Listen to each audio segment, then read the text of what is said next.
Israel और Hamas के बीच जारी जंग में सैकड़ों लोगों की मौत हो गई है। दोनों तरफ से मिसाइलें दागी जा रही हैं, जिनका निशाना आम लोग भी बन रहे हैं। इस जंग में ईरान खुलकर हमास और फलस्तीनियों के साथ खड़ा दिख रहा है और बार बार इसराइल को बुरे नतीजे भुगतने की चेतावनी दे रहा है। कुछ दिन पहले ही ईरान के विदेश मंत्री ने इसराइल को खुली चेतावनी दी कि वो गजा में हमले बंद करे, नहीं तो उन्हें कार्रवाई करने पर मजबूर होना पड़ेगा। ईरान रेवोल्यूशनरी गार्ड्स के डिप्टी कमांडर ने इसराइल के हाइफा शहर पर मिसाइल हमले की भी धमकी दी। वहीं ईरान के सर्वोच्च नेता आयतुल्लाह अली खामेनेई ने कहा कि अगर इसराइल के हमले जारी रहे तो मुसलमानों को कोई नहीं रोक पाएगा। ऐसे में सवाल ये उठता है कि बार बार चेतावनियां और धमकियां देने वाला ईरान क्या वाकई इसराइल के साथ युद्ध में उतरने के लिए सक्षम है? ईरान और इसराइल की दुश्मनी सालों पुरानी है। ईरान मानता है कि इसराइल ने मुसलमानों की जमीन पर अवैध कब्जा किया है और वो इसराइल के अस्तित्व को स्वीकार ही नहीं करता। दूसरी तरफ इसराइल भी ईरान को एक खतरे के तौर पर देखता है।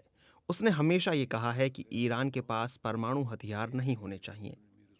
वैसे दिलचस्प बात है कि ईरान और इसराइल की सीमाएं एक दूसरे से नहीं लगती, लेकिन इसराइल के पड़ोसी देश जैसे लेबनान और सीरिया में ईरान का प्रभाव साफ दिखता है। यही वजह है कि हमास के हमले के बाद इसराइल पर यमन, लेबनान और इराक से भी हमले हुए। इसराइल का दावा है कि ईरान ही अपने सहयोगियों से ये हमले करवा रहा है। जवाहरलाल नेहरू यूनिवर्सिटी में प्रोफेसर अश्विनी महापात्रा कहते हैं कि ईरान ने पिछले कुछ सालों में अपनी तकनीक में काफ़ी तरक्की की है। उसके पास अब एडवांस ड्रोन से लेकर लंबी दूरी वाली मिसाइलें तक हैं।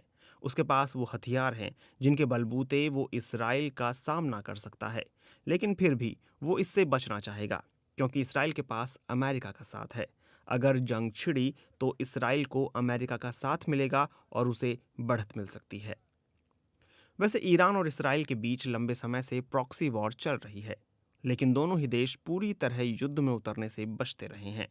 ईरान उन गुटों का लंबे समय से समर्थन करता रहा है जो इसराइल को निशाना बनाते हैं, जैसे हिजबुल्लाह और फलस्तीनी चरमपंथी संगठन हमास। इन संगठनों को ईरान का प्रॉक्सी माना जाता है। जामिया मिलिया इस्लामिया यूनिवर्सिटी में असिस्टेंट प्रोफेसर प्रेमानंद मिश्रा कहते हैं कि ईरान की क्षमता इतनी ज़रूर है कि वो इसराइल पर प्रॉक्सीज के जरिए हमले करे।